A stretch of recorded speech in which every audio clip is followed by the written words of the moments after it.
예, 안녕하십니까. 또 혼자 재미있게 배우는 라틴어 제 6번째 강의를 시작하도록 하겠습니다. 또 계속 우리 지난번과 함께 사도신경 6번째 강의죠. 또 공부하기 전에 한 번 더 사도신경을 같이 읽어보도록 하겠습니다.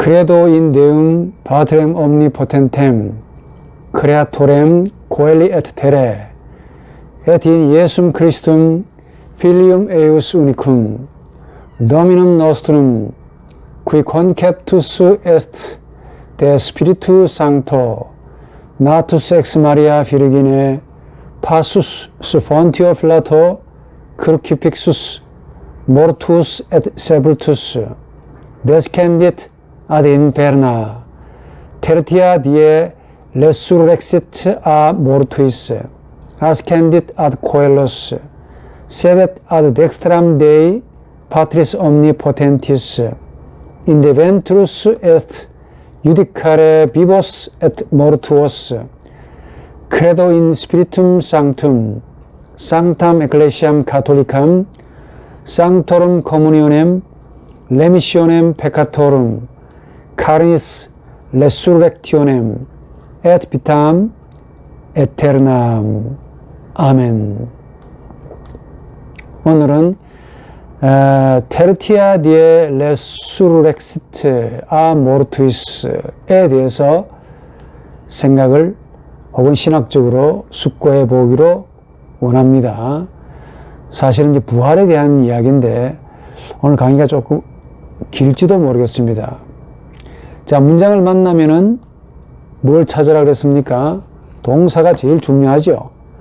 동사는 항상 단수 T, 3인칭 단수, 3인칭 복수가 많이 나온다 그랬죠.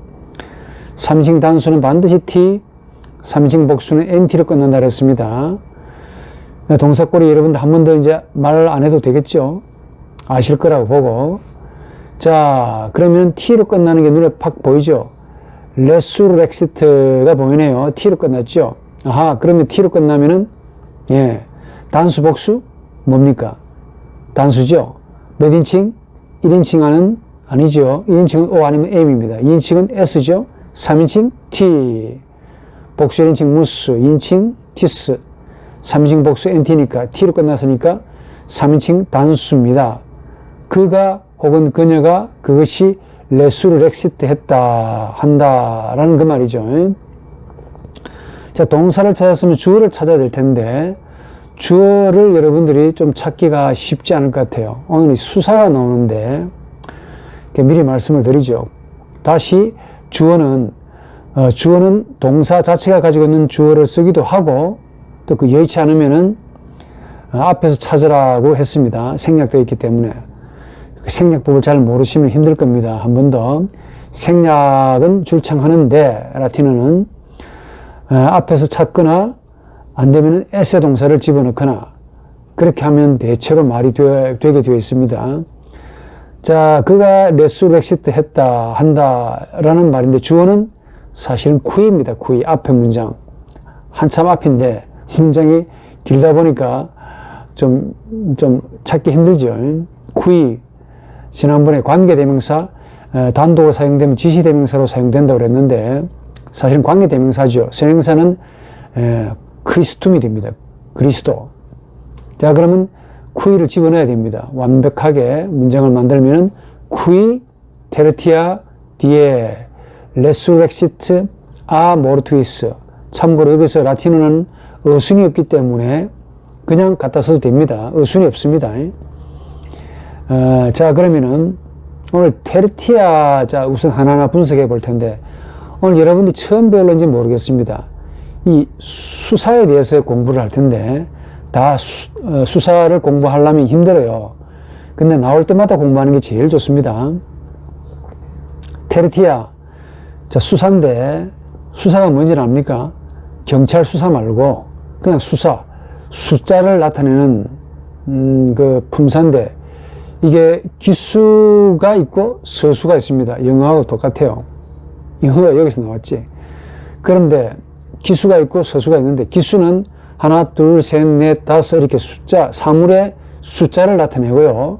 서수는 순번, 번호, 순서를 나타냅니다. 그러니까 첫 번째의, 두 번째의, 세 번째의, 네 번째의 이렇게 나타내는 것을 가리켜 서수라고 부릅니다. 여기 테르티아라는 말은 서수입니다. 기수가 아니고. 기수는 다음번에 나올 때 배우기로 하고, 우선 서수가 나왔으니까 한번 배워보기로 해보죠. 서수. 특징이 있습니다. 모든 서수는 형용사 아오 변화를 합니다. 한 번 더, 형용사는 세 종류가 있다 그랬죠. 예. 수식하는 명사가 가지는 성수격을 딱 일치시켜 줘야 되는데, 그 특징 하나하고 변화는 세 종류가 있다 그랬습니다. 제일 많은 게 형용사 아오 변화한다. 또 두 번째, 형용사 이 변화한다. 그리고 세 번째, 자음 변화한다. 자음 변화는 단어가 몇 개 없습니다. 그런데 서수, 즉 수사 가운데 서수를 나타낼 때는, 즉 순번, 번호, 순서를 나타내는 이런 수사에 대해서는 무조건 수식하는 명사가 가지는 성, 수, 격이 일치가 되어야 돼요. 문자 그대로 그렇지 않습니까? 순번을 나타내니까 첫 번째의, 두 번째의, 세 번째의 이렇게 나올 거니까 첫 번째 누구누구, 뭐 두 번째의 명사 누구누구, 뭐뭐시, 그거 명사가 가지는 성, 수, 격이 있겠죠. 그래서 이 기수, 즉 서수는 그 명사 수식하는 기능을 하고 있기 때문에 그 수식하는 명사가 가지는 성수격에 똑같이 일치되어야 돼요. 가장 많이 나오는 이 서수만 공부합시다. 첫 번째, 둘째, 두 번째, 세 번째, 오늘 요것만 공부할 거예요. 이거 가장 많이 나옵니다. 자, 왜냐하면 뒤에라는 이 명사가 남성이도 되고 여성도 되기 때문에 요 뒤에 날이라는 말인데 요걸 수식하기 때문에 테르티아라는 말을 썼습니다. 자, 해볼까요? 첫 번째는 뭐냐면은 프리무스, 프리마, 프리문. 남성일 때는 프리무스, 여성일 때는 프리마, 또 중성일 때는 프리문 씁니다. 그래 놓고 어떤 변화 시킨다고? 형용사의 아오 변화를 시켜주면 됩니다. 두 번째, 여러분 그 수사 그 기호로 이 도표가 올라가는지 모르겠는데, 그 영어로 I, 대문자 있죠, I. 이렇게 해주면은 첫 번째가 됩니다, 이게. 또, 그 영어로 I 두 개를 쓰게 되면은, 요게 둘째가 됩니다, 둘째. 그리고 I 세 번째가 나오면은 이게 라틴어가 세 번째가 돼요. 뭐 네 번째 이런 거 다 여러분들 대충 아실 거라 봅니다. 자, 첫 번째 남자는 프리무스, 첫 번째 여자는 프리마, 첫 번째 것은 프리문, 아홉변 합니다. 해석은 여러분들 해보시기 바랍니다. 이제.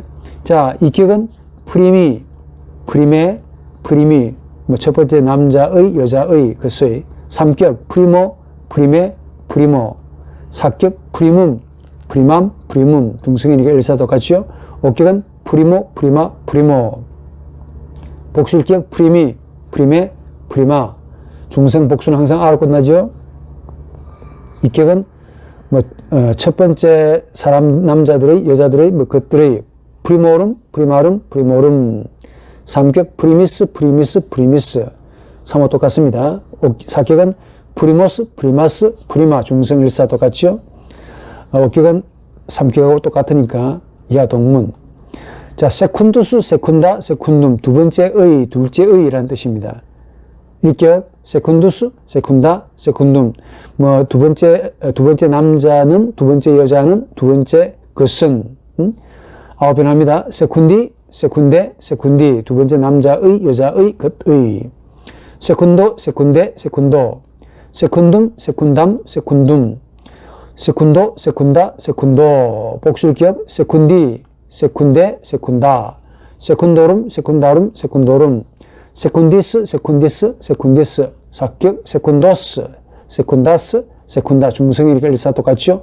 오격은 세쿤디스, 디스. 예. 두 번째 남자들 때문에, 여자들 때문에, 것들 때문에 오격. 자, 세 번째 남자는, 세 번째 여자는, 세 번째 것은 테르티우스, 테르티아, 테르티움이 됩니다. 아홉변 하면 됩니다. 이격 테르티이, 테르티에, 테르티이. 세 번째 남자의, 세 번째 여자의, 세 번째 것의. 삼격 테르티오, 테르티에, 테르티오, 사격 테르티움, 테르티암, 테르티움, 오격 테르티오, 테르티아, 테르티오, 복수일격 테르티이, 테르티에, 테르티아, 중성이니까 복수일격 테르티오름, 테르티아름, 테르티오름. 세 번째 사람들, 남자들의, 세 번째 여자들의 뭐 이렇게 하면 됩니다. 복수, 이거 해석할 수 있겠죠. 테르티이스, 테르티이스, 테르티이스, 사격, 테르티오스, 테르티아스, 테르티아, 중성. 삼격은 오격하고 똑같으니까 이하 동문. 자, 그럼 테르티아가 되는데요. 그럼 그 다음에 나오는 명사 뒤에는 여성이 되겠죠. 예? 보면 눈에 띄셔야 되는데. 근데 여성이라는 이 단어는 아주 흥미롭게도 남성도 되고 여성도 됩니다. 그러니까 날이 어떤 경우 주로 여성이 많이 나오는데 어떤 사도신경에는 또 남성으로 나와요. 그래서 둘 다 사용됩니다. 어떤 사람에게 있어서는 남성으로, 어떤 사람에게 있어서는 여성으로 사용돼요. 이게 에 명사 변화입니다. 일격은 DS죠. 레스하고 똑같아. 이격은 DA, 날의. 삼격 DM, 날에게. DM, 날을. 이런 카르페 디엠이라는 날 잡아라는 말이 있던데, 되게 나를 소중하게 여겨라 그 말이겠죠. 옥격은 뒤에, 날 때문에, 나라, DS, 옥격입니다. 복수일격 DS, 디에룸, 날들의, 디에부스, 사격 DS, 디에부스, 날들이여, DS, 일사 똑같죠? 일격하고 혹격은 같습니다. 자, 두 번째 단어가 뭘까요? 레수렉시트죠. 요것도 이제 지난번에 했는데 이게 현재 완료형입니다. 이런 뭐 동사를 공부하기 전에 미리 다 배우겠네요. 레수렉시트 나왔기 때문에 한번 해봅시다. 타령 동사 아니고 규칙 동사입니다. 인피니티브, 레 더하기 수르게레의 복합 단어인데 한 번 더 일어나는 것이죠. 수르게레라는 말은 일어나다라는 말인데 거기다 레를 갖다 붙였으니까 한 번 더 일어나는 거죠. 다시 일어난다. 이걸 부활이라고 불러요. 레수르게레, 이게 부정사입니다. 근데 사전에는 현재 단수 1인칭과 현재 완료 단수 1인칭만 사전에 나온다 그랬죠. 그럼 현재 단수 1인칭은 뭐냐? 현재 시제 단수 1인칭 레수르고가 됩니다. 이게 규칙 동사이기 때문에. 현재 완료 단수 1인칭은 완료형 의간에다가 현재 완료 꼬리를, 전용 꼬리를 갖다 붙여야 된다고 이야기했습니다. 지난번 했죠. 자, 제가 도표로 올려놓을 테니까 한번 참고해 보시고, 이 본문에 레수렉시트가 나왔는데 이게 현재형이 아니고 현재 완료형이에요. 자, 완료형 다시 합시다. 현재 완료, 과거 완료, 미래 완료가 있는데 완료형은 무조건 완료형 의간을 따로 써야 돼요. 현재 완료만큼은 그 꼬리가 변화하는 전용 꼬리가 있습니다. 그러니까 외우셔야 됩니다. 그러니까 현재 완료이기 때문에 완료잖아요. 그 완료형 의간에다가 현재 완료니까 1인칭은 이를 갖다 붙여야 돼요. 2인칭은 그 완료형 의간에다가 ist, 3인칭은 의간에다가 it를 갖다 붙입니다. 복수 1인칭은 의간에다가 imus, 복수 2인칭은 의간에다가 istis, 3인칭은 의간에다가 에룬트를 갖다 붙이면 돼요. 자, 그럼 레수렉시트에서 사실은 레수렉스까지가 t 빼고 it 빼고 그 레수렉스까지가 이게 완료형 의간입니다. 이 의간에다가 현재 완료 전용 동사 꼬리를 갖다 붙이면 현재 완료가 되는 겁니다. 그러니까 내가 다시 일어섰다. 이 완료형이니까, 현재 완료니까 한 번 일어서고는 두 번 다시 안 일어섭니다. 내가 다시 일어났다. 레수렉시, 그렇죠? 네가 일어났다. 레수렉시스티, 그가 일어났다. 레수렉시트, 복수인칭 레수렉시무스, 그렇죠? 복수인칭 너희들이 일어났다. 레수렉시스티스, 그들이 일어났다. 레수렉세룬트가 됩니다. 예. 자, 그러면은 이 테르티아 DS를 같이 한번 연결시켜서 우선 해봅시다. 그래야만 여러분들이 조금 헷갈리지 않겠는데, 테르티아는 아까 우리 이야기했지만은 서수라고 그랬습니다. DS는 남성, 여성인데, 이 사도신경, 우리가 지금 공부하는 사도신경은 이 DS를 여성으로 봤습니다. 그래서 테르티우스를 쓴 게 아니고, 테르티아를 썼으니까 이게 여성입니다. DS를 여성으로 본 거야. 그러니까 세 번째 날은 할 때는 테르티아 DS, 세 번째 날의 테르티에 DA 있습니다. 그러니까 테르티아는 서수니까 서수는 서수대로 형용사 아우변을 하고, DS는 명사잖아요. 의 명사 변화입니다. 의 명사 변화대로 따로 시키는데, 단 그 명사가 가지는 성, 수, 격만 일치하면은 얼마든지 이 테르티우스, 테르티아, 테르티움 이라는 이 서수가 갖다 붙여주면 돼요. 세 번째 날에게 테르티에 DA가 되죠. 세 번째 날을 테르티암 DM, 어격은 테르티아 DA, 혹격은 일격하고 똑같죠. 자, 복수는 여러분도 그냥 생략합시다. 그렇게 세 번째 날들은 이라는 말이 성립할 거예요. 잘 안 쓰는 것 같아요. 자, 그러면 그 다음 문장 아가 나오죠. 아, 많이 했는데 여러분도 기억하시겠습니까? 아는 전치사입니다. 몇 격 지배하는 전치사겠습니까? 옥격을 지배하는 전치사. 옥격은 상태, 정지, 분리를 주로 나타냅니다. 한꺼번에 외우라 그랬죠. 아, 앞, 뭐뭐로부터 많이 나옵니다. 대, 지난번에 공부했죠. 대, 스피리투 상투, 스피리투 상투에서 우리 공부했잖아요. 뭐뭐로부터, 프로 야구, 뭐뭐 위해서, 뭐뭐 앞에, 코람, 뭐뭐 앞에서, 시내, 뭐뭐 없이, 쿰, 뭐뭐 함께, 엑스, 지난번에 했죠. 뭐뭐로부터, 숲, 폰티오 필라토, 아래에서, 숲. 자, 모르투이스가 나왔네요. 우리 지난번에 모리라는 이 타령동사에서 사용되는 경우도 있지만 일반 형용사로도 모르투스, 아움이 나옵니다. 이 경우는 지금 우리가 보면 모르투이스 이런 경우는 타령동사가 아니고 일반 형용사입니다. 그래서 모르투스, 모르투아, 모르투움 이렇게 써야 돼요. 아홉이나 합니다. 일반 형용사. 일격은 모르투스, 모르투아, 모르투움. 죽은 남자는, 죽은 여자는, 죽은 것은. 이격 모르투이, 모르투에, 모르투이. 번역할 수 있겠죠. 삼격은 모르투어, 모르투에, 모르투어. 사격은 모르투움, 모르투암, 모르투움. 중성이 일사 똑같죠. 모르투어, 모르투아, 모르투어. 복수격 모르투이, 모르투에, 모르투아. 복수격 모르투오름, 모르투아름, 모르투오름. 삼격 삼호 똑같습니다. 모르투이스, 모르투이스, 모르투이스. 사격은 모르투오스, 모르투아스. 중성일이가 모르투아. 그렇게 하면 됩니다. 자, 그럼 단어 분석을 다 했는데 앞에 쿠이를 집어넣으라 그랬죠. 주어를 찾아야 됩니다. 또 굳이 쿠이를 안 해도 문맥상 레수렉시트 안에 그가 있으니까. 근데 그가 있으면 그녀인지 그것인지 그 남자인지는 모르잖아요. 그래서 앞에 문장에서 쿠이를 가져와야 됩니다. 그래야 또렷하게 직역할 수 있다. 쿠이, 그분이 누구겠습니까? 그리스도겠죠. 그리스도는 테르티아 뒤에, 테르티아하고 뒤에, 테르티아는 서수고 뒤에는 의 명사 변화인데 성수격이 딱 맞습니다. 여기 몇 격으로 사용되겠습니까? 1격 같지요? 아닙니다. 5격입니다. 5격. 물론 1격으로도 번역이 돼요. 셋째 날은 죽은 자들에서 부활하셨다 이 말이 안 되잖아요. 그래서 1격과 5격이 같거든요. 그 테르티아 뒤에 한번 보시면 알겠습니다.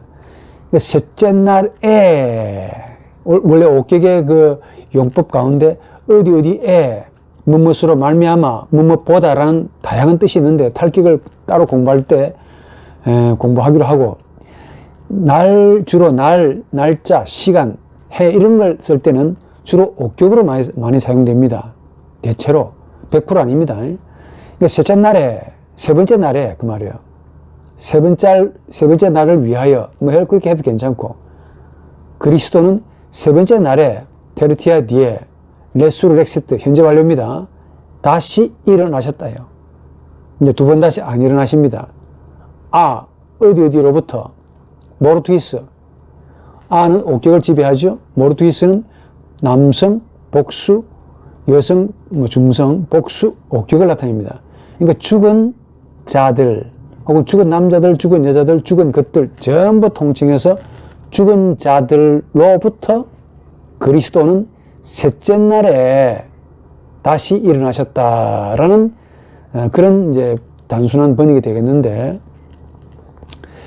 오늘 이것은 이제 해석은 참 간단해요. 근데 무차 말하지만은 이 사도신경이 가지고 있는 이 부활의 문제가 나오는데, 이게 이제 굉장히 어려운 문제인데 다 할 수 있을려나 모르겠는데, 이 부활을 이제 고백합니다. 우리는 이 부활은 우리 기독교 가르침에서 가장 특이하고 가장 신비한 사건이라고 막 공통적으로 말합니다. 신학자들이. 그렇잖아요. 다시 사는 거죠. 다시 일어나는 것. 일어난다는 것은 운동한다는 것 말이고, 이걸 영어로 레저렉션, 뭐 그대로 모든 종교가 나름대로 신을 가지고 있잖아요. 신 없는 종교는 성립하지 않습니다. 그런데 그 신이 일반 종교에서는 상당히 인간과 유사한 모습으로 묘사가 됩니다. 소위 반신반인, 절반은 신이고 절반은 인간이라는 이런 형태로 와서 살았다고 가르치는 종교들이 되게 많습니다. 이 사도신경이 고백으로 인정될 시기에는 그 당시 로마에 혹은 헬라에 혹은 유대에 이런 그 신비들 혹은 신화들을 배경으로 깔고 있는 시대였거든요.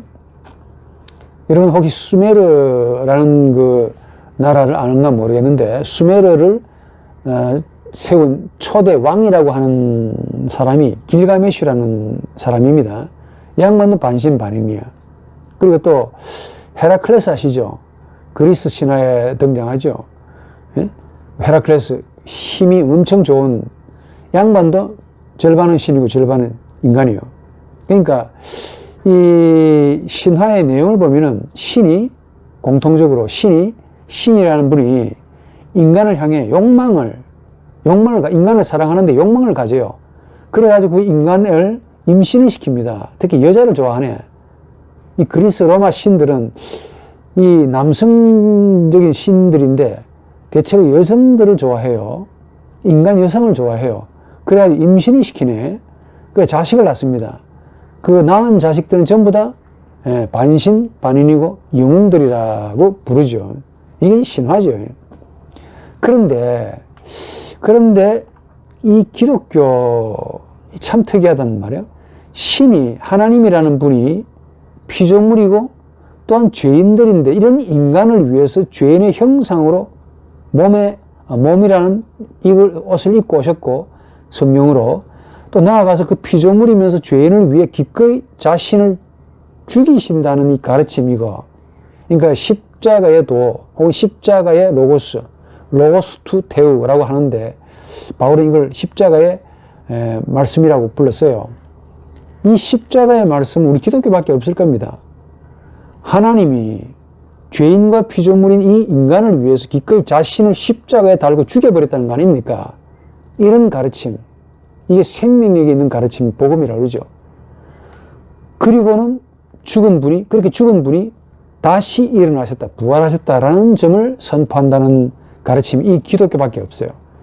그러니까 하나님은 절대로 죽으실 수 없는 분이다 임을 이제 말씀하시는 건데, 이 부활이라는 말이 따로 있는 게 아닙니다. 하도 생각해 보세요. 부활이 자주 있었다면 말도 따로 만들어서 있었겠죠. 그런데 부활이 인류 역사상, 언어를 썼던 모든 인류의 모든 역사상 한 번밖에 없었습니다. 한 번밖에 없었기 때문에 따로 만들 수가 없어서 복합 단어로 만든 거야. 레수렉티오인데, 여기 레수렉티오, 레는 한 번 더라는 말이고, 수르게레, 일어난다는 그 말이죠. 여기 헬라어로는 아나스타스라고 부릅니다. 이것도 이제 헬라어로도 아나스타스라고 부르는데, 이것도 다른 말이 없다 보니까 전치사 더하기 명사를 갖다 붙이는 거예요. 그러니까 아나라는 말은 전치사인데 몸을 향해, 뭐뭐 위로. 스타시스라는 그 말은 기둥이라는 거예요. 서는 걸 스타시스라고 그래요. 그러니까 위로 다시 서는 것을 부활이라고 부른 거야. 그러니까 헬라인들보다 로마인들이 훨씬 더 이 부활의 의미를 잘 살렸다고 봐요. 레수르게레, 한 번 더 일어나는 것. 그냥 서 있는 것이 아니고 일어나는 거죠. 생명이 있는 자만이 일어난다는 말이에요. 그러니까 한 번 더 일어서는 것이라는 뜻을 가진 레수렉티오. 그러니까 부활이라고 규정하는 단어가 없어요. 그러다 보니까 이렇게 복합 단어로 만들었다. 그만큼 부활은 생소하고 특이한 사건이었습니다. 신이, 하나님이 권한받고 십자가에 죽으신 것도 참 특이한데 그 죽으신 분이 다시 사셨다라는 이 사건은 하나님을 위한, 하나님 자신을 위한 사건이 아니고 오로지 죄인이고 피조물인 우리 인간들을 위한 하나님의 역사지요. 그래서 우리의 인간 세상에서는 완전히 생소한 이질적인 사건이고 인간을 위한 하나님의 역사죠. 이 부활이라는 사건은 여러분 대충 아시겠지만 AD 1세기, 특히 사도시대, AD 1세기, 2세기경, 그러니까 사도시대와 속사도시대라고 보통 부르는데 이때는 부활이 의심의 여지가 없는 사건이었습니다. 고백을 할 필요가 없는 분명한 사건이었어요. 그런데 이 부활이 일단 인간 이성의 한계를 넘어가다 보니까 인간이 이성으로 설명이 안 되잖아요.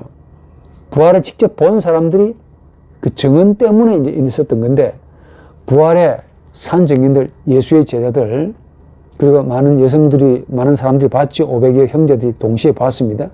바울도 봤고, 이 부활의 산 증인들이 살아있을 때는 전혀 의심의 여지가 없었던 사건인데, 이분들이 하나씩 돌아가십니다.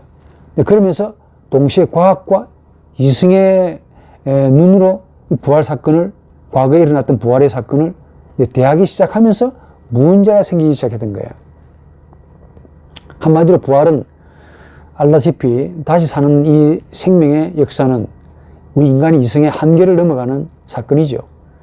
그래서 이 사건을 목도했던 제자들에게는 분명했습니다. 부활의 증인들이야.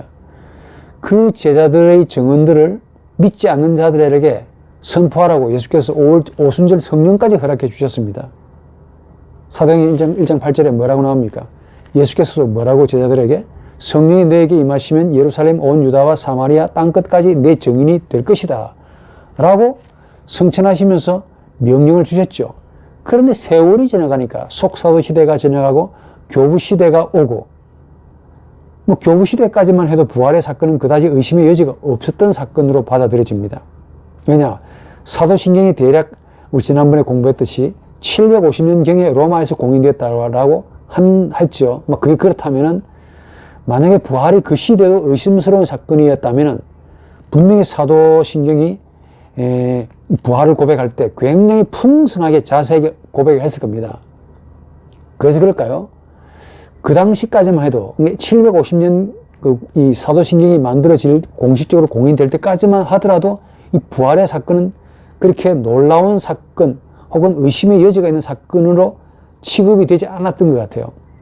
그래서 이 놀라운 사건, 신비의 사건을 딱 한 줄로 고백했습니다. 뭐라고 했냐? 테르티아 디에 레수렉시트 모르투이스. 이렇게만 딱 고백했다는 말이에요. 세 번째 날에 죽은 자들에서부터 그분이 그리스도가 부활하셨다. 여러분, 우리 한글에 3일 만에라는 말은 제가 볼 때 좀 잘 안 좋은 번역입니다. 3일 만이라 하면은 안 되고 세 번째 날이라고 해야 돼요. 사도신경은 반드시 서술을 썼습니다. 기수로 해석하면 안 돼. 세 번째 날입니다.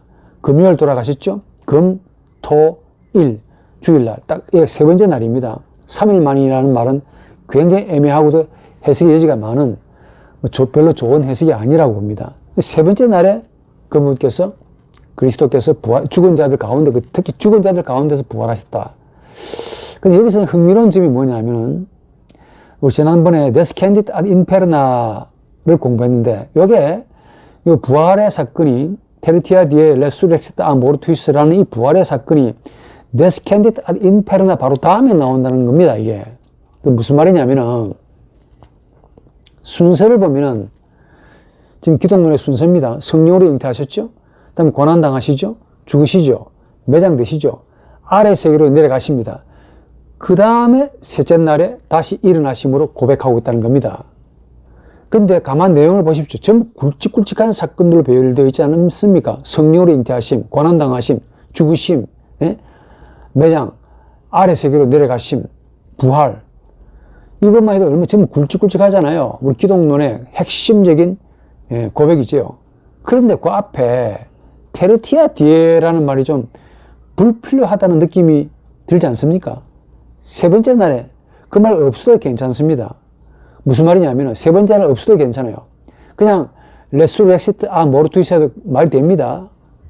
그런데 이렇게 굵직굵직한 이런 예수의 그 중요한 역사, 하나님의 역사를 표현하는 말 가운데 딱 테르티아 디에 이 숫자, 이 수사를 썼다는 말이에요. 상당히 불필요하다는 느낌을 강하게 줍니다. 언뜻 볼 때. 왜 셋째 날이 고백에, 그것도 많은 말을 할 수 없는 고백에 담겨 있었을까? 한 번 더. 이 사도신경은 우리가 지금까지 공부해 본 바로는 예수의 생애에서 전부 굵직굵직한 사건들만 고백하고 있잖아요. 심지어 예수의 이적도 언급하고 있지 않습니다. 예수의 가르침은 전혀 나오지도 않아요. 그런데 이 굵직굵직한 사건들만 고백했던 이 사도신경에 테르티아 디에라는 이 세 번째 날, 이것도 어떻게 보면 별로 뭐 중요한 말 같이 느껴지지 않는데, 그리고 이 말이 빠져도 전혀 하자가 없습니다. 오히려 빠지는 것이 내가 볼 때 자연스러울 것 같은데, 이 말이 딱 기록되어 있다는 말이에요. 이게 왜 들어갔냐, 이게. 즉, 그리스도가 본디오 빌라도 아래에서 고난당하시고, 십자가에 죽으시고, 매장되시고, 지하로 내려가시고, 죽은 자들로부터 부활하셨다라고 하면 참 자연스러울 것 같은데, 꼭 중간에 딱 걸림돌 비슷하게 테르티아 디에라는 말이 나와 있어요. 우리 지난번에 이제 사도신경의 종류를 좀 많이 공부했는데, 여기 테르티아 디에라는 표현은 터툴리안도 썼고, 또 마르켈루스, 헬라어를 많이 썼던 마르켈루스도 썼고, 루피누스, 이 사도신경을 거의 뭐 대충 만들었다고 판단되는 루피누스, 어거스틴, 니케타스, 갈루스의 유세비우스, 심지어 650년경에 프랑스 교회에서 성례식에도 이 말이 테르티아 디에가 3일 세 번째 날에 라는 이 말이 고백되어 있습니다. 심지어 다 고백되어 있는데 헬라어를 많이 썼던 이레니우스와 키프리언, 노바티안은 고백하지 않았습니다. 이 셋째 날이란, 세 번째 날은 말이 없어요. 한 번 더 던진 질문은 사도신경의 구조상 이 테르티아 디에라는 말이 가지는 의미가 뭐길래 이렇게 중요한 고백들의 사이에 또 껴있냐 이 말이야. 왜 있어야 되느냐? 그래서 한 번 더 3일 만에 부활하신다라고 우리 한글 성경에 그렇게 한글 고백에는 그렇게 번역되어 있는데 잘못된 번역이라고 봅니다. 반드시 세 번째 날입니다. 스스로 기록되어 있어요. 세 번째 날에, 셋째 날에 전부 한마디 한마디 뼈가 있는 문장들로 되어 있는 이 사도신경. 근데 그 구조상 별로 중요하게 여겨지지 않는 이 테르티아 디에, 이게 어떤 의미를 가지고 있을까? 굉장한 의미를 가지고 있기 때문에 고백했죠. 이게 바로 부활의 역사성을 강조하는 고백입니다. 어떻게 보면은 이 사도신경의 기독론은 부활과 심판의 역사성을 중심으로 성령의 탄생, 고난과 죽음, 매장, 그리고 막바로 부활, 성천 재림, 심판, 이렇게 연관되어 있습니다. 만약에 성령으로의 탄생에서 출발했는데 부활이 없다면 어떻게 될까요? 이게 정말 우습죠. 성령으로 탄생하신 분인데 매장되고 끝났다, 부활이 없다 라고 한다면 어떻게 됩니까? 그야말로 핍박받은 한 사람의 아까운 죽음에 불과하고 성령으로 탄생했다는데 어떻게 그냥 죽네? 우리하고 똑같이 죽네? 비웃음을 받을 겁니다. 그리고 어떤 분의 말대로 위대하고 고상한 한 위인의 안타까운 죽음, 성인의 죽음, 뭐 이 정도로. 그렇다면은 기독교는 다른 많은 종교 가운데 하나의 종교가 될 것이고 예수는 그 종교의 지도자에 불과할 겁니다. 부활이 없다면은. 한마디로 슬픈 종교죠. 죽음으로 끝났네. 신으로 출발했다가 죽음으로 끝나네. 생명으로 시작했다가 마지막은 죽네요. 우리와 똑같이 사망이네요. 어이없지요. 하나님은 죽을 수 없다는 건데. 그렇지요. 이게 바로 우리 기독교입니다. 그 신이 죄인들을 위해 자신을 스스로 죽일 수는 있습니다. 그러나 그 신은 자신을 스스로 죽이지만은 죽을 수가 없는 영이죠. 이걸 말합니다. 그래서 테르티아 디에 셋째 날에 다시 일어나셨다. 우리 기독교는 피조물이고 죄인이 신을 죽이는 사건을 역사로 가르치는 그런 가르침을 말하지 않습니다. 반대입니다. 하나님이 죄인의 죄를 위해, 그것도 피조물이고 죄인인데 그 인간의 죄를 위해 기꺼이 자신을 죽이는 거예요. 대속물로 예수를 죽인 겁니다. 하나님이, 아버지가. 그 하나님은 그럼에도 죽지 않는 분이심을 예수가 증명해 주신 거야. 그 죽음의 증거, 다시 살아나셨다라는 그 증거를 사도신경이 한 문장으로 고백해 주는데 그게 바로 세 번째 날입니다. 테르티아 디에란 말이야. 정확하게 말하면 3일 만이 아니고 셋째 날에, 그러니까 매장되시고 첫째 날, 매장되시고 둘째 날, 매장되시고 셋째 날에 다시 사셨네를 강조하고 있습니다.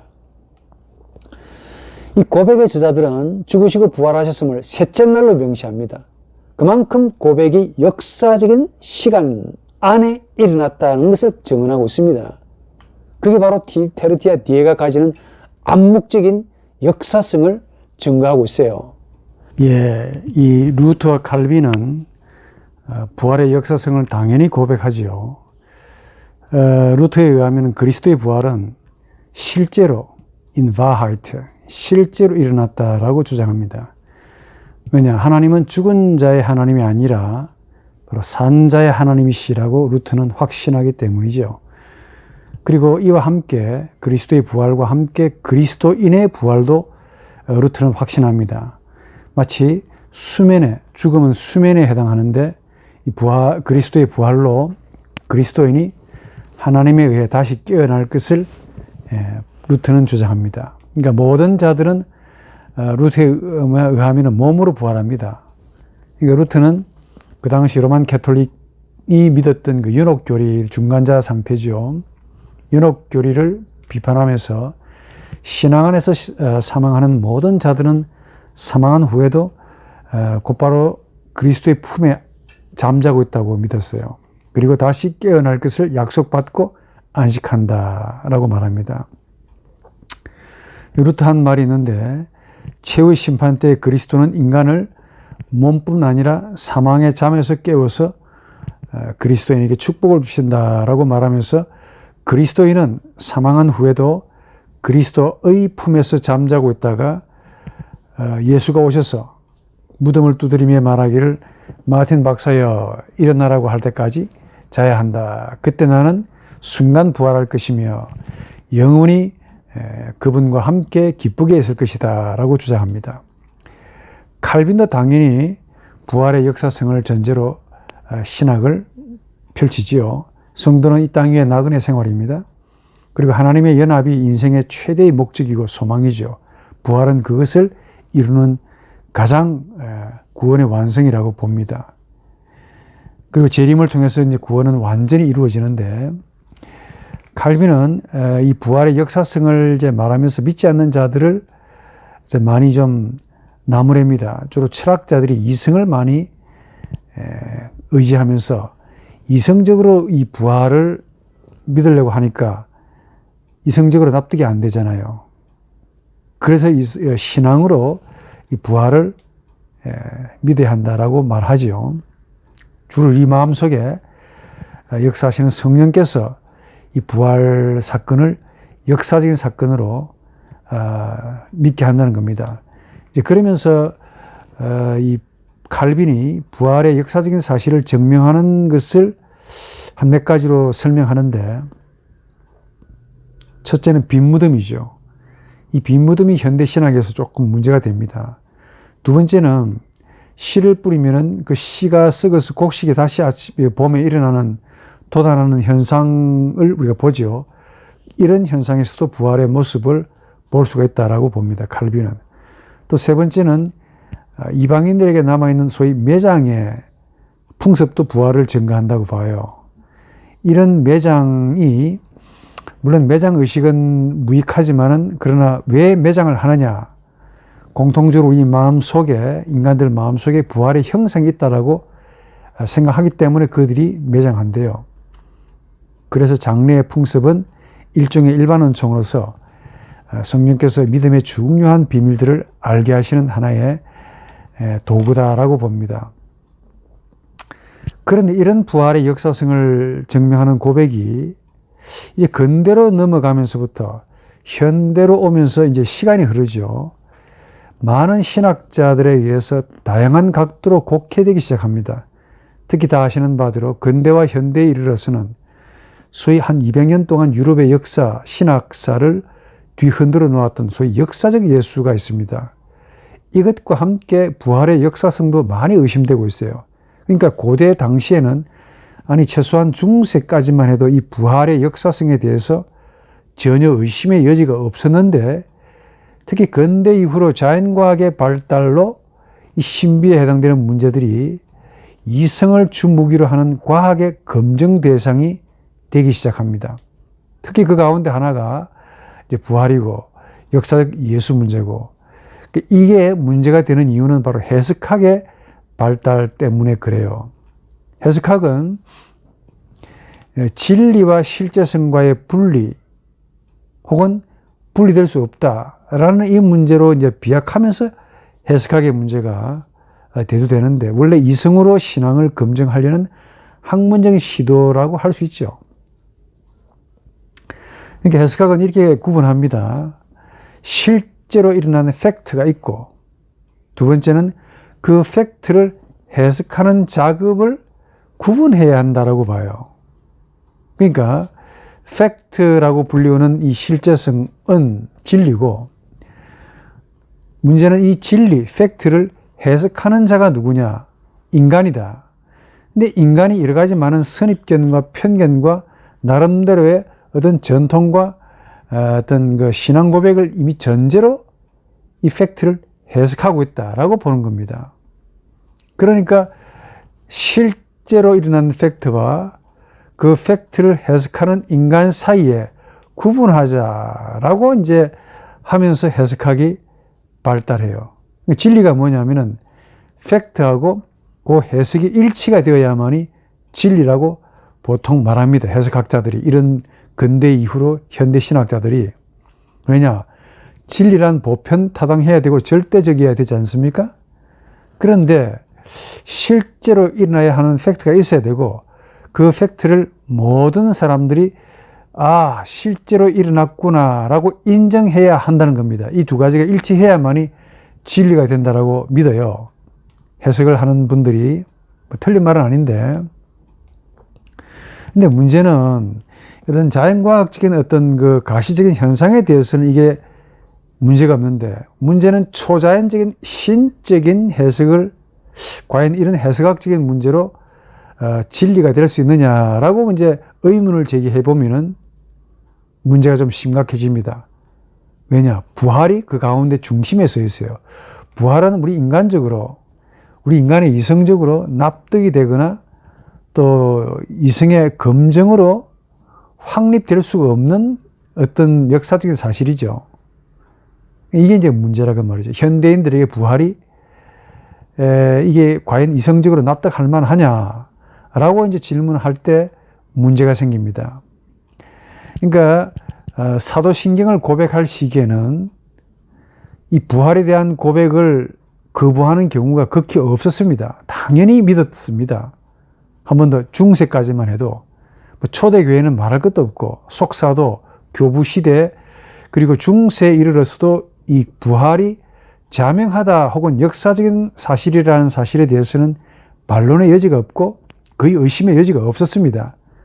그런데 아까 말씀드린 바 계몽주의 이후로, 특히 자연과학의 발전으로 부활이 진짜 일어난 거냐, 그리고 일어났다 하더라도 그걸 신학자들이 해석을 한 교리냐 라는 문제로 이제 발전해요. 그러니까 과거에 자명하게 팩트로 실제성으로 받아들여졌던 것이 근대 이후로는 이성의 발달로 이걸 이성적으로 검증이 돼야만이 진리로 진리로 받아들일 수 있지 않느냐 하는 그 비판과 성찰의 문제로 바뀌었다는 것이죠. 그러니까 역사적 예수 문제도 그렇고 동정녀 마리아의 탄생도 그렇고 부활도 그러합니다. 한 번 더 여러분들이 이해를 돕기 위해 정리해 드린다면은 과거 한때 실제로 일어났던 사건, 팩트가 있습니다. 이 히스토리라 그래요. 두 번째는 그 사건을, 이 히스토리의 사건을 입으로 증언하는 증언. 고대에는 이게 이제 거의 의심되지 않았습니다. 실제로 일어났기 때문에 고대인들이 그대로 캐리그마로서 증언하고 선포했죠. 그게 하나가 되었습니다. 근데 근대 이후에는 이게 이제 믿기가 어렵다는 이야기죠. 그 부활들의 증인들이 남긴 편지가 바로 신약 성경인데, 신약 성경은 해석학자들이 볼 때는 실제로 일어난 팩트가 아니라 그 팩트를 인간적인 혹은 신앙 고백적인 관점으로 증언한 하나의 저자들의 증언이다라고 이제 보는 겁니다. 이게 이제 해석학의 문제입니다. 그 해석학의 발달로 이 부활을 상당히 많이 비판합니다. 무슨 말이냐? 부활이 실제로 일어났느냐? 두 번째는 실제로 일어났다고 해도 그 사건을 증언하는 자들이 사실 여러 가지 잡다한 인생관, 교리적인 선지식을 가지고 있지 않느냐? 이런 선지식으로 해석한 것은 아니냐? 또 이렇게 묻습니다. 왜냐? 우리 인간은 나름대로 지식과 편견, 역사관을 가지고 있는데 어떻게 동일한 사건에 대해서 동일하게 해석할 수 있는 것이 가능하냐? 불가능하지요. 자, 그러면은 이렇게 한 팩트, 한 사건에 대해서 다양하게 해석된 사건이 과연 절대적이고 보편타당한 진리가 될 수 있느냐? 이런 복잡한 등등의 질문을 던지기 시작하죠. 특히 현대 신학자들이 이런 짓을 많이 합니다. 뭐 짓이라고 해서 미안한데, 부활을 하나의 고고학적인 실제의 팩트냐 아니냐, 해석된 사실이냐 아니냐, 이렇게 이제 따지기 시작하니까 좀 정리해드리면은 실제로 일어났던 사건과 그 사건을 해석해서 증언하는 소위 해석된 정의는 완전히 분리시켜야 한다는 입장을 가집니다. 특히 루돌프 불트마이, 빌리 막센, 그리고 역사 비평학자, 소위 고고학자들이죠. 이런 입장이 있는가 하면은, 두 번째는 실제로 일어났는데 그 해석하는 정인들이 비록 해석학적인 문제를 담고 있지만 그래도 이런 해석이 가능한 이유는 히스토리, 실제로 일어난 사건 때문에 이런 해석을 하지 않느냐. 그래서 부활은 실제적인 역사적인 사건이다라고 주장하는 신학자들이 있어요. 대표자가 칼 바르트나 발트 퀴네트 같은 분들인데, 조금 더 상세하게 말씀을 드리기 위한 시간이 많이 걸리고 중요한 포인트만 이야기하죠. 이 불트마이가 참 대단한 이 신학자이기도 하고, 소위 비역사, 비신학, 그러니까 비신화를 주장한 신학자인데, 양반이 저서 가운데 테올로기 데스 노이엔 테스타멘트라는 아주 흥미로운 책이 있는데, 이 책에서 뭐라고 말하느냐? 바울은 역사적 예수를 생각하지 않았답니다. 그리고 부활 자체는 인간 역사, 쉽게 말하면 인간의 이성이죠. 인간 이성에서 일어난 사실로서 가시적일 수 없다, 이렇게 말합니다. 그러니까 부활은 객관적으로 확인되고 믿을 수 있는 팩트가 아니다라는 말이죠. 그럼 부활은 뭐냐?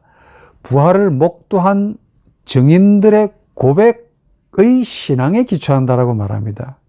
딱 그 해석학적인 입장이죠. 그러니까 성도가 부활을 믿는다는 것은 히스토리, 실제로 일어난 팩트를 믿는 것이 아니라 부활하신 분을 선포하는 소위 캐리그마, 선포에 의해서 부활을 믿는 거래요. 그러니까 부활신앙은 부활을 선포하는 선포에 의존하는 신앙이라는 거죠.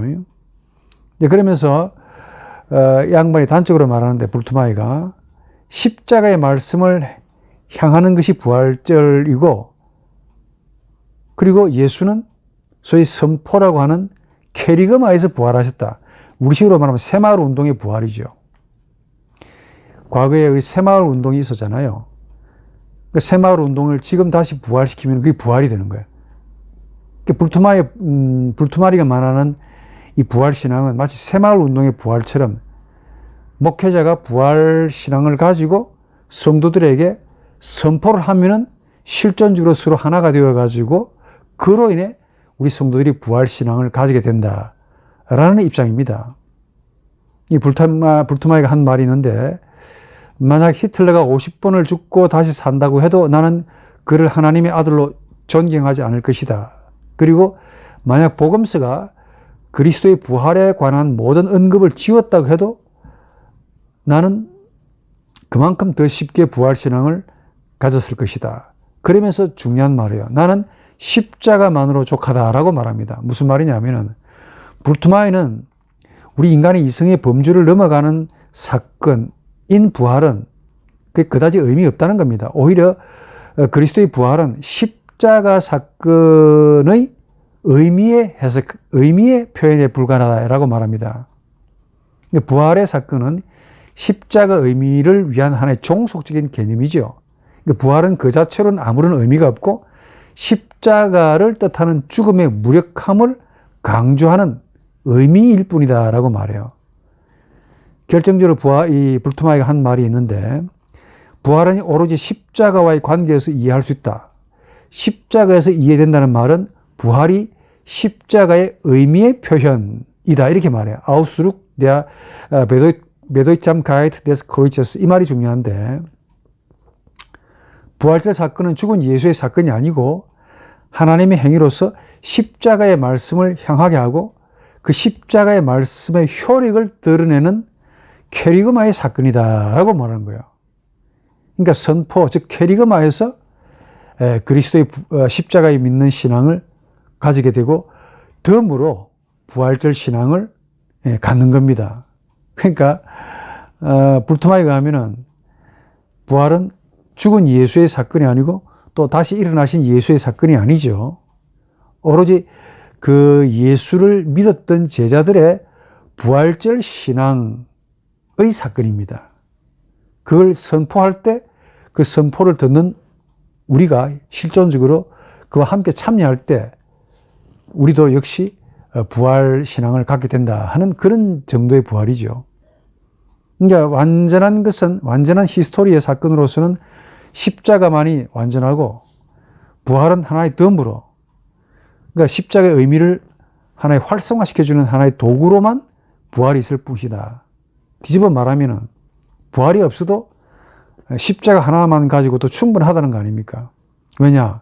부활은 십자가의 의미를 활성화시키는 표현 정도이기 때문에 역사적 사건으로서 파악될 수 있는 부활이 아니라 그 예수의 제자들의 부활절 신앙에서 나온 선포이기 때문에 그렇다는 거예요. 그래서 부활은 신앙을 일으키는 기적이 아니고 오히려 그 부활을 믿었던 제자들의 선포에서 우리도 부활절 신앙을 가질 수 있다. 가지는 것이 아니고 가질 수 있다라고만 말하는 거예요. 한마디로 이 불투마니의 주장 많은 이야기 있는데, 이 신학자들이 이 말을 많이 해. 그 말을 많이 한다는 것은 본인이 믿고 싶지 않는 자기 증거를 굳이 숨기기 위한 죄악이죠. 그러니까 이 부활절 사건은 불투마니에 의하면 믿고 싶지 않은 사건이야. 내가 볼 때. 부활은 역사적인 사건이 아니래요. 단지 십자가의 의미를 표현하는 사건인데, 무슨 말이냐? 실제적인 사건이 아니라 그 사건을 바라보면서 여러 가지 선지식으로 판단하는 그 증인들의 판단, 일종의 반성적인 판단이기 때문에 현대인에게는 그걸 진리로 받아들일 수가 없다 하는 이야기죠. 그렇게 이해하시면 돼요. 불투마이의 그 주장이 있는데, 부활신앙은 오로지 구원 사건으로서 십자가를 믿는 신앙 이외에 다른 어떤 것도 아니다 라고 말합니다. 그러니까 불투마이는 구원을 위해서는 십자가 하나만 있으면 돼요. 부활은 필요 없는 거야. 그럼 부활은 왜 있느냐?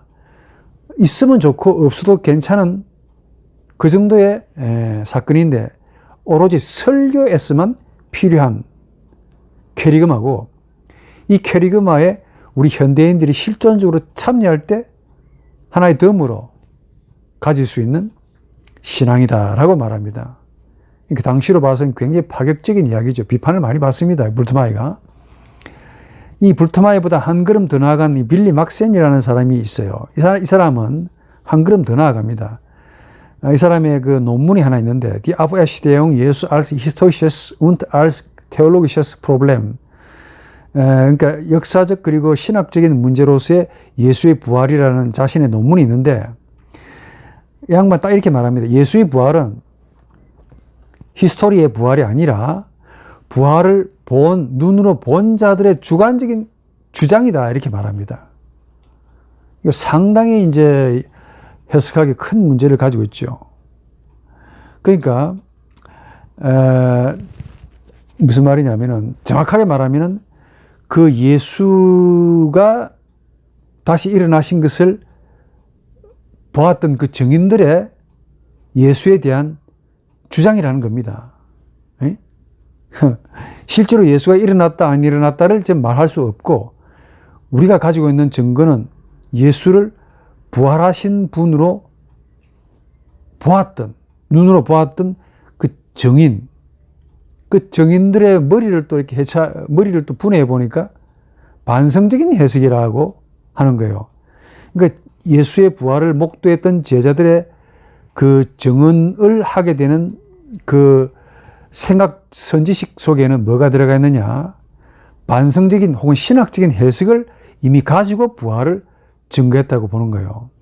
그러니까 부활은 역사적 사건이 아니고 소위 해석된 사건이고 신학적으로 채색된 사건이다라고 말하는 겁니다. 그럼 증인들은 어떤 선지식을 가지고 있느냐? 소위 묵시록적인 전통을 이미 가지고 있대요. 그러니까 예수의 제자들이 이미 묵시록적인 전통이라는 선지식을 가지고 예수의 부활을 보았다는 겁니다. 그러니까 일어났던 예수지. 그러니까 일어났던 예수인데 그 예수를 사실 그 자체로 본 것이 아니고 묵시록적인 전통을 가지고 이런 선입관을 가지고 보니까 진짜 부활하신 분처럼 보았다는 거예요. 그러니까 이런 자신들의 그 묵시록적인 전통이라는 선지식, 이미 반성적인 신학적 해석을 가지고 예수를 보았고 부활하신 예수를 증거했으니까 그 증언이 과연 진리냐 아니냐 하는 이 문제는 히스토리의 사건이 아니라는 거죠. 왜냐? 증인들의 그 증거는 부활 자체가 아니고 부활이라는 사건에 대한 주관적인 반성, 주관적인 해석이기 때문에 결국 하나의 캐리그마, 선포에 불과하지 않느냐라고 말합니다. 빌리 막센이. 그러니까 불토마이보다 한 걸음 더 들어갔습니다. 이 사람이 이야기 조금 있는데 다 빼버리고 중요한 말만 이야기해 보는데, 부활은 현대인에겐 암호래요. 암호. 그러면서 이런 말 합니다. 부활은 사건이 결코 아니다. 예수는 캐리그마 안에서 부활했다. 라고 주장합니다. 불토마이의 주장과 똑같죠. 그러니까 부활은 역사적인 사건, 실제로 일어난 사건이 아니라 증인들의 어떤 그 반성된 해석이고, 그 반성된 해석이 캐리그마, 즉 선포라는 겁니다. 그러니까 부활은 선포에서 부활한 셈이죠. 한 번 더, 부활은 결국 새마을 운동의 부활, 정신의 부활과 같은 겁니다. 몸의 부활이 아니고.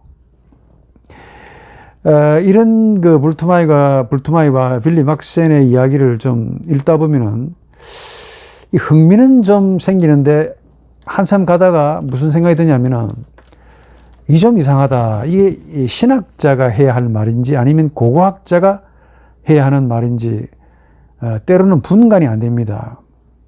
당신은 신학자요? 아니면은 고고학자요? 즉 신대원에서 목회자를 양성하는 신학 교수가 해야 하는 말이요? 아니면은 대학에서 진화론의 그 화석을 찾아내 가지고 인간이 진화되었다, 혹은 고고학적으로 어떤 네안데르탈인이다, 호모사피엔스다라고 증거하는 고고학자요? 라고 묻고 싶은 생각이 자꾸 듭니다. 이 막센이라는 당시는 실제로 일어난 것과 그걸 증언하는 인간 사이의 관계를 분리시켜서 팩트, 즉 히스토리를 찾아야 한다는 입장 같은데, 자 그렇다면은 부활이 가짜를 진짜로 확신하고 증언하는 경우가 되는 거 아니냐, 그렇죠? 그럼 부활도 가짜 부활이죠. 가짜 부활을 진짜로 확신한 증인들의 캐리그마라고 빌리 막센 당시는 그렇게 말하고 싶어 하는 것 같은데, 왜?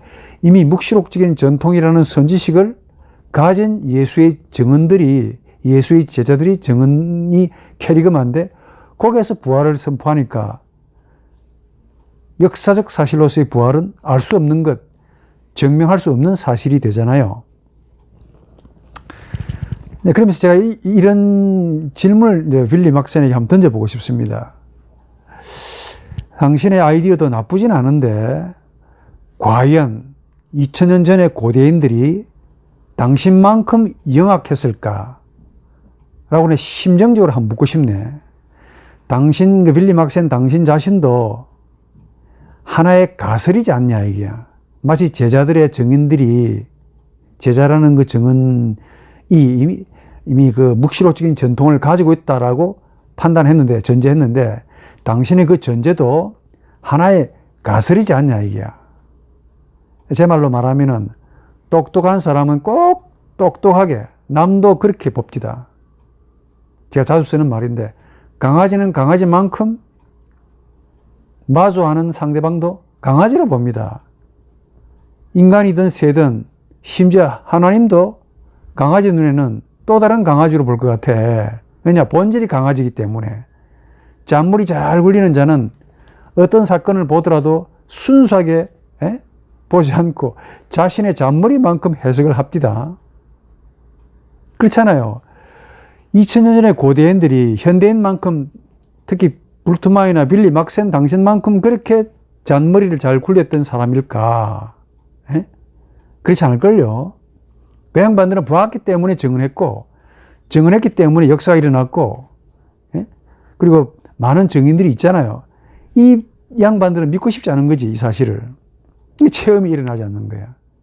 그러니까 체험이 일어나지 않기 때문에 깡마른 어떤 정보, 딸랑 그 소위 지식, 그 인터넷에서 떠도는 여러 가지 많은 지식들을 가지고 부활이 있다 없다, 역사적 예수가 실제 했다 안 했다, 이 정도 같으면 신학할 필요가 있습니까? 고고학을 하시지.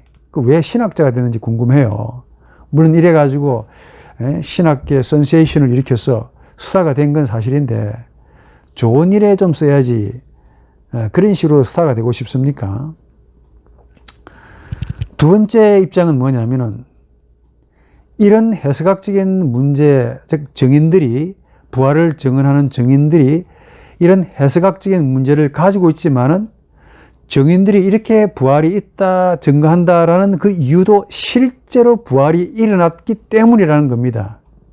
제 말 이해하시는가 모르겠는데, 실제로 부활이 일어났기 때문에 이런 증인들의 증언이 캐리그마가 있는 거 아니냐라고 믿는 입장이죠. 대표자가 칼 바르트와 발트 퀸네트 같은 분들이 대표자인데, 신정통주의자 칼 바르트는 한마디로 불트마이의 이 부활절 이해를 비신화적인 해석이라고 딱 비판하죠.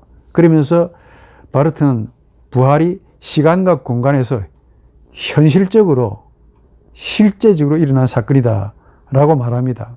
그리고 이런 부활 사건은 전적인 하나님의 행위다, 그리고 계시 행위다 라고 말해요. 그러면서 부활과 십자가를 두 개를 다 완전한 하나님의 행위라고 구분합니다. 무슨 말이냐면, 불트마이를 염두에 두고 한 말인데, 불트마이는 부활만 진짜, 부활은 가짜고 십자가만 진짜라고 그랬죠. 그래서 십자가의 의미를 위한 하나의 장식물로서 부활을 주장했다고 한다면은, 바르트는 이런 불트마이를 비평하면서 십자가는 십자가대로 우리 인간 구원 역사의 완성이고 부활은 부활 자체로서 우리 하나님의 죄인을 향한 자기 칭의의 완성이다라고 말합니다. 그러면서 부활과 십자가 사건 둘 다가 다 시간적인 사건이라고 말하죠. 부활은 우리 안에서 일어난 사건이 아니라 우리 밖에서 일어난 사건이고 또 역사 저편에서 일어나는 차원이 아니라 시공간적인 세계의 영역 안에서 일어난 사건이다. 그럼에도 불구하고 히스토리로서 죽음은 파악될 수 있겠지만은 그러나 히스토리로서 부활은 이성적으로 파악될 수 없다라고 이 바르트가 말합니다. 자신의 저서인 The Kirche Dogmatik 사회 1권에서 그렇게 말해요. 뭐 틀린 말은 아니죠. 예수의 죽음은 역사적인 죽음이고 파악될 수 있죠. 그러나 예수의 부활은 이성적으로 혹은 과학적인 검증의 대상으로는 파악될 수 없다. 즉 히스토리로서 파악되는 사건은 아니다를 이제 이야기했죠. 그래서 이 부활 사건을 고고학이나 역사 비평의 방식으로 봐서는 안 된다 하는 이야기입니다. 이와 같이 이런 그 바르트의 입장과 같이 또 많은 신학자들이 또 이 불트마이를 공격하면서 부활의 그 역사적인 사건임을 옹호합니다. 케제만 같은 이 신약학자는 부활한 자는 그의 못자국에서 인식되기를 원하고 또 그리해야 한다. 아무리 우리가 항상 부활의 영광을 높이 찬양한다고 해도 만약 그로서 십자가에 못 박혔던 분의 영원한 통치가 아닌 다른 어떤 것을 의미한다면 아무것도 얻은 것이 없으며 오직 그릇된 신앙만을 일으킬 뿐이다. 이거는 불트마이를 아주 맹공격하는 말입니다. 부활이 없다면 아무것도 없다는 그 말이죠. 그리고 부활이 없다면 십자가도 십자가만 가지고 온전할 수 있겠느냐. 십자가만 가지고도 십자가를 믿는 사람은 부활도 믿는 사람이다 라는 식의 의미로 해석한 거죠. 에른스트 푹스라는 신학자도 이 불트마이의 주장을 굉장히 많이 공격하는데 말이 좀 복잡하지만 이렇게 말합니다. 불트마이에게 묻기를 푹스 자신이 내가 어느 정도까지 불트만 너에게 예수 그리스도의 십자가가 근거로 세워줘야 되겠느냐. 그러니까 하나님이 어느 정도까지 증거를 보여줘야만이 불트만 당신은 부활을 믿겠느냐라고까지 이야기합니다. 또 칼 아담 같은 이런 신학자도 부활의 역사성을 부정하는 이 불트만과 빌리 막센과 같은 이런 역사 비평가에 대해서 이렇게 말하죠. 부활 신앙은 최소한 간접적으로나마 역사적으로 입증할 수 있다 하는 애중간한 그런 의미를 이제 부과합니다. 이제 파격적으로 말하는 분이 있는데 부활 신학이라는 책을 쓴 분이 계세요. 바르트 킨네트인데 테올로기 데아 아프야시대용 이 부활 신학이라는 책을 딱 썼어요. 그러면서 칼빈의 그 입장을 약간 가져오는데 빈무덤이 이제 부활의 역사성을 증거하는 하나의 증거가 된다라고 말합니다. 그러면서 빌리 막센이나 불트만과 완전히 달리 실제로 일어난 사건과 그 사건을 해석하는 그 해석과는 분리할 수 없다라는 전제를 가지죠. 왜냐? 실제로 일어났기 때문에 그 일어난 사건을 가지고 해석하는 거 아니냐라고 말하는 거죠. 그 점에서는 저도 동의합니다. 20년 전에 이 부활의 증인, 즉 예수의 제자들이 거짓말하고 과장할 만큼 그렇게 현대인만큼 명확하지 않았습니다. 실제로 일어났기 때문에 너무 놀랬기 때문에 본인들이 본 것을 그대로 증언한 거예요. 증언했다는 것은 캐리그마지만 그 캐리그마 속에는 실제로 일어난 역사를 담고 있습니다. 그러니까 해석은 실제성을 담고 있다라고 이 퀴네트는 그렇게 말합니다. 그 제자들이 부활을 의미 있게 캐리그마, 즉 선포했다, 해석했다 하는 것은 실제로 부활이 일어났다를 의미한다고 단언하죠. 퀴네트가. 왜냐? 생명은 죽음보다 강하기 때문이다. 신앙이 아니면 불가능하지요. 그리고 부활을 십자가보다 이제 우선적으로 둡니다. 불토마이는 부활을 십자가보다 나중에 두죠. 부활은 있으나 마나 별로 중요하지 않고 십자가의 의미를 활성화시키는 그 정도에 불과하다라고 주장했다면 이 퀴네트는 정반대로 말합니다. 오히려 부활을 위해서 십자가가 있다 이렇게 말해요. 이게 좀 문제인데 예수의 부활은 십자가에 비해 근본적으로 우월한 위치를 가진다 이게요. 부활이 없다면 십자가는 아무런 구원이 되지 않는다. 오직 십자가는 부활을 통해 구원 사건이 된다라고 말합니다. 이게 너무 나간 거죠. 동일하게 보는 게 좋을 것 같은데 한쪽은 불투마이는 부활을 하나의 십자가를 위한 도구로 삼았다면 퀴네트는 반대로 십자가를 부활을 위한 도구로 삼았어요. 둘 다가 이제 극단입니다. 부활을 강조한 것은 좋은데 퀴네트의 말이 좀 의미가 있습니다. 예수의 부활은 예수의 십자가에 비해 근본적으로 우월한 위치를 차지하고 있다라고 주장하는 데서 좀 문제가 있어요. 그러니까 부활이 없다면 십자가는 아무런 구원이 되지 않는다. 오직 십자가는 부활을 통해 구원 사건이 된다라고 말하는데 좀 문제가 있죠. 부활과 십자가는 그 자체로 완전한 구원 사역인데 그러니까 우리 입장은 뭐냐면은 십자가는 그 자체로도 우리 인간의 죄와 악을 이기신 그 하나님의 사랑의 승리의 사실입니다. 그리고 부활 역시 우리를 위한 그리스도의 부활입니다. 그러니까 바울에게는 십자가 따로 부활 따로 이렇게 구분되어 있는 게 아니고 십자가와 부활은 다 동등한 의미를 가지죠. 어느 한쪽에 우선권을 두고 있지 않습니다. 바울에게는. 부활을 십자가 위에 두지 않거나 또 양자 가운데 어느 한 개를 선택하는 것은 잘못됐다라고 말합니다. 이게 우리의 생각이에요. 그러니까 부활을 십자가보다 더 우월하다고 보는 입장도 문제고 반대로 부활이 십자가의 의미 정도로 해석하는 불투마이도 큰 문제입니다. 왜냐? 십자가는 십자가로서 완전하고 부활 역시 부활로서 완전한 하나님의 사역이다. 이 두 개는 구분되지만은 분리되지 않는 하나님의 죄인을 위한 아가페적인 역사, 하나님의 역사들이야. 이걸 좀 믿으셔야 될 텐데 어찌 신학자들이 한쪽으로 치우치냐는 생각을 많이 갖습니다. 그만큼 전통에 대해서, 교리에 대해서 관심이 적었기 때문이라고 판단하고 인간 이성에 대한 과도한 신앙, 그러니까 전통이나 교리를 믿는 신앙이 아니고 이성을 과도하게 믿는 코기토, 이성을 믿는 과도한 신앙 때문에 이런 문제가 나온 것 같아요.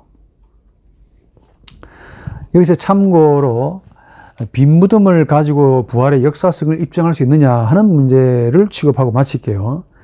판넨베르그 같은 사람은 빈 무덤이 약간 좀 애매하다 하더라도 그걸 가지고 역사성을 증명할 수 있다라고 보는 입장입니다. 그러니까 유대인들은 닫혀버린 무덤을 가지고 있잖아요. 그러나 예수를 구주로 믿었던 자들은 빈 무덤이야.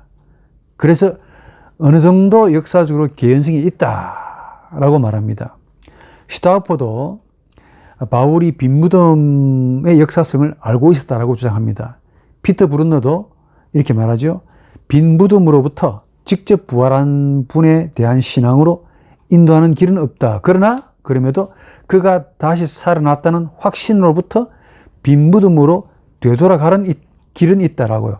그러니까 빈 무덤에서 예수의 부활을 역사적인 사건으로 추론해 갈 수 있는 길은 없다 하더라도 그분이 다시 살아나셨다라는 이 확신, 이 신앙에서부터 빈 무덤을 보면은 이 빈 무덤이 바로 역사적인 그 팩트, 예수의 부활의 역사적인 팩트다라는 사실을 인정한다는 겁니다.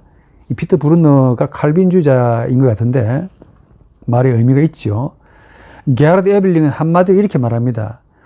빈 무덤을 가지고 여러 가지 자료를 가지고 예수의 부활이 있니 없니, 실제적으로 일어났니 안 왔니, 무덤 안을 들여다보고 검증하려는 이 모든 이 뒷거리들은 신성모독이다.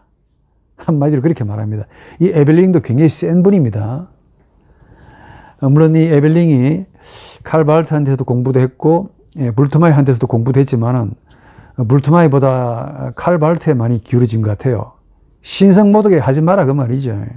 예수의 무덤을 눈으로 기웃기웃하고 눈으로 보고 아 이게 일어났네 안 일어났네 라고 검증하려는 모든 시도는 하나님을 모독하는 행위다. 그 짓 하지 말자. 그 말이죠. 참 의미 있다고 봅니다. 또 현대신학자 가운데 펠만이라는 분이 있는데 이 빈 무덤을 가지고 예수의 부활의 역사성을 제시한다는 것은 조금 모자란다고 봐요. 그러면서 빈 무덤과 부활은 신앙인들, 불신자 말고 신앙인들에게만 뭔가 의미를 주는 짓이지 불신자들에게 실제로 일어났다라는 사실을 증명할 수 있는 어떤 무엇은 아니다 라고 말합니다. 그럼에도 불구하고 우리가 이 예수의 부활이라는 이 고백을 하면서 예수의 십자가 사건과 예수의 부활 이 두 개의 위대한 사건은 전적으로 하나님의 역사고 죄인을 위한 나의 또 나를 향한 하나님의 아가페적인 역사다 하는 사실을 확신하지요. 십자가의 고난이 없었다면 부활이 왜 있어야 되며 또 부활이 없다면 예수의 십자가의 죽음은 정말 한 사람의 위대한 성인으로서의 죽음밖에 되지 않습니다. 하나님은 어느 한쪽에 기울어지는 분이 아니죠. 산자의 하나님이시지 죽은 자의 하나님이 아니십니다. 그래서 위대한 명언인데 예수 그리스도 그분은 희생양이 되셨기 때문에 혹은 희생양이시기 때문에 우리를 위한 위대한 승리자다. 빅토르 쿠이아 빅티마. 오늘 이런 신앙 고백이 저나 여러분들에게 항상 있기를 바라며 진심으로 예수의 부활을 고백하시는 은혜가 있기를 바라고 이 부활의 신앙의 고백이 내 이성적으로 나온 고백이 아니라 우리 속에 역사하시는 예수의 영, 성령의 역사이심을 믿으시기를 바랍니다.